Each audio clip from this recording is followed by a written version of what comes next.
Welcome back ناظرین break پہ جانے سے پہلے ہم بات کر رہے تھے این آئی سی ایل کیس کے اوپر جو سپریم کورٹ بارہا ظفر قریشی کے کیس میں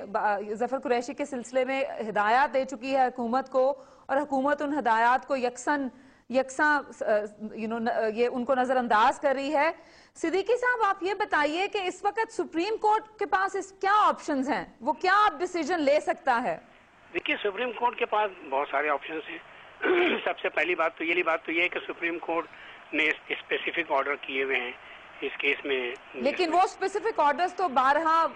نظر انداز کیے جا رہے ہیں حکومت سے۔ اسی کے لیے میں آپ سے عرض کر رہا تھا کہ وہ سپریم کورٹ کے پاس ایک تو آپشن بالکل ڈائریکٹ یہ ہے کہ ان کے اسپیسیفک آرڈرز کو اگر کوئی وائلیٹ کرے تو وہ اس کو پروسیکیوٹ کر سکتے ہیں کنٹمپٹ آف کورٹ ایکٹ میں، اور اگر ایک آدمی کو کنٹمپٹ آف کورٹ ایکٹ میں سزا ہو جائے تو وہ ہماری ساری عمر کے لیے پھر وہ دیوار ہو جاتا ہے کوئی پبلک آفس ہولڈ کرنے کے لیے۔ تو ایک طریقہ کار تو یہ ہے۔ دوسرا طریقہ کار یہ ہے کہ سپریم کورٹ کے پاس خود پاور موجود ہے کہ کسی بھی آفیسر کو وہ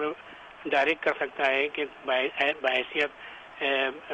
سپریم کورٹ کے انڈر میں رہ کے وہ کوئی کام کرے یا کوئی انویسٹیگیشن کرے، جس کو ہم کہتے ہیں کمیشن کے طور پر اس سے کام کرا سکتی ہے، اور اس کے بعد اس سے کہہ سکتی ہے رپورٹ ڈائریکٹلی دو، تو پھر وہ آنسریبل نہیں رہتا پھر کسی اور اتھارٹی کو۔ تو یہ دو شکلیں ہیں سپریم کورٹ کے پاس۔ میں یہ سمجھتا ہوں کہ موجودہ صورتحال میں بہت زیادہ گڑبڑ ہو چکی ہے، اور جس طرح سے سپریم کورٹ نے 3-4 دفعہ آرڈر کیا، ایک کے بعد ایک آرڈر کیا، اس کو گورنمنٹ نے فل آؤٹ کیا، تو سپریم کورٹ اب کوئی بھی آپشن ہے میرے خیال سے پہلا والا آپشن بھی اڈاپٹ کر سکتی ہے اور دوسرا بھی کر سکتی ہے۔ اس سے پہلے آپ کو یاد ہوگا کھوسو صاحب کے کیس میں، پاکستان اسٹیل مل والے کیس میں بھی اسی قسم کی صورتحال ہوئی تھی، اور اس میں بھی گورنمنٹ نے اس کو کھوسو کو اس کو وہاں سے ٹرانسفر کر دیا تھا، لیکن اس کو سپریم کورٹ نے بڑا لینینٹلی اس کو ٹریٹ کیا۔ یہ اس وقت ہمیں نظر آ رہا ہے صدیقی صاحب کے این آر او کیس کا جو فیصلہ ہے اس پہ بھی عمل درآمد باقی ہے، پھر حکومت یہ بار بار سپریم کورٹ یہ کہتی ہے کہ ہم یعنی ریسٹرینٹ سے کام لے رہے ہیں، سو یہ کچھ سمجھ میں نہیں آ رہا کہ ان اتنے بڑے مسئلوں کے اوپر ریسٹرینٹ کس لیے آخر؟ دیکھیے اس کی بھی ایک حد ہوتی ہے، ایک لمٹ ہوتی ہے، اور جیسا کہ میں نے آپ سے عرض کیا کہ اگر سپریم کورٹ کسی کو، دیکھیے یہ اگر اس کو کنٹمپٹ نوٹس ایشو ہوتا ہے تو اس میں ڈیٹرمن کرنا پڑے گا کہ کون سی اتھارٹی ہے جس نے یہ آرڈر پاس کیا۔ جیسے کہ یہ ظفر قریشی والے کیس میں تو بالکل واضح ہے کہ پرائم منسٹر آف پاکستان نے یہ آرڈر کیا اس کے ٹرانسفر کا، اور اس کو کہا کہ اس کو سسپینڈ کرنے کا جو آرڈر کیا، in spite of the order of the court کہ بھائی یہ آدمی جو ہے یہی کنٹینیو کرے گا، تو اس میں ذرا سا ڈائریکٹ کنفرنٹریشن والی پوزیشن پیدا ہو جاتی ہے، اس لیے کہ اگر پرائم منسٹر صاحب کو اگر کورٹ نوٹس ایشو کرے کنٹمپٹ آف کورٹ کا اور ان کو کنوٹ کر دے تو آپ اس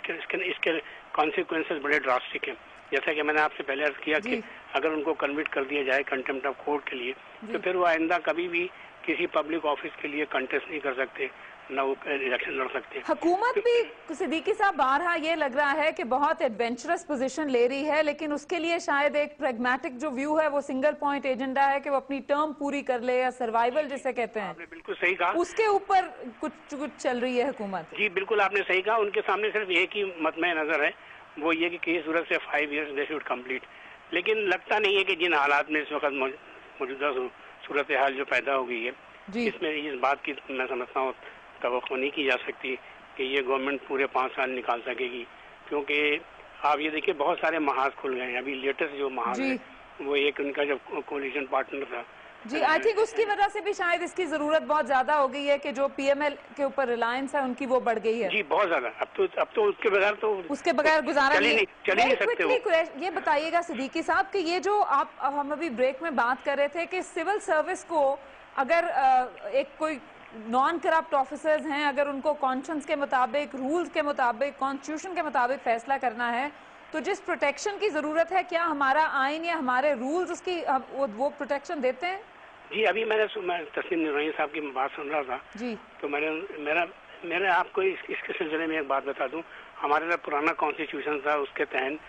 کے تحت تمام سول سرونٹس کو کانسٹیٹیوشنل گارنٹیز موجود تھی،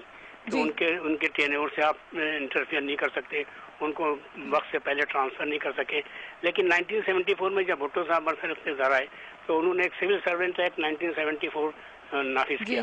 اس کے تحت تمام وہ گارنٹیز جو سول سرونٹس کو حاصل تھیں وہ لے لی گئیں، اور اس کے بعد سے سول سروس کا انعطاف شروع ہوا، اور اب موجودہ صورتحال یہ ہے کہ سول سروینٹ جو ہے it is entirely at the mercy of the politicians یا جو لوگ برسر اقتدار ہوں، اور وہ ان کو اپنے مطلب کے مطابق ان کو یوز کرتے ہیں. اور یہی وجہ ہے کہ یہ جتنے بھی یہ آپ یہ دیکھیں یہ نیشنل اکاؤنٹیبلٹی بیورو آرڈیننس 1999 میں پہلی دفعہ بنایا گیا اس کے سامنے اپنے جنرل مشرف کے زمانے میں. اس سے پہلے 1996 میں تھا احتساب ایکٹ، وہ اس کو ختم کر کے 1999 میں انہوں نے اس وقت بھی ایک لا جو ہے وہ قومی اسمبلی کی قائمہ کمیٹی برائے لا کے سامنے ہے.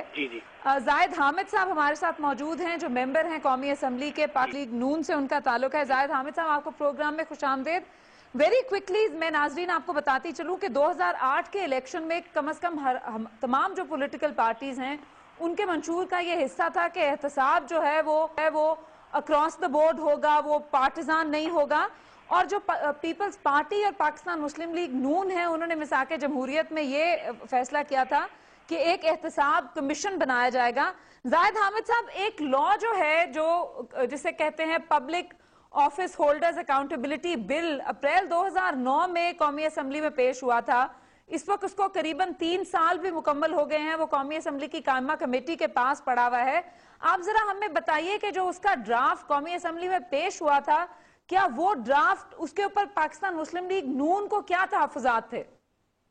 جی شکریہ آسیہ. میں اس کا بتاتا چلوں، جیسے آپ نے ذکر کیا ہے کہ چارٹر آف ڈیموکریسی میں جس پہ پاکستان مسلم لیگ نون کی طرف سے میاں محمد نواز شریف صاحب نے دستخط کیے اور پاکستان پیپلز پارٹی کے طرف سے محترمہ بے نظیر بھٹو صاحبہ نے دستخط کیے، اس میں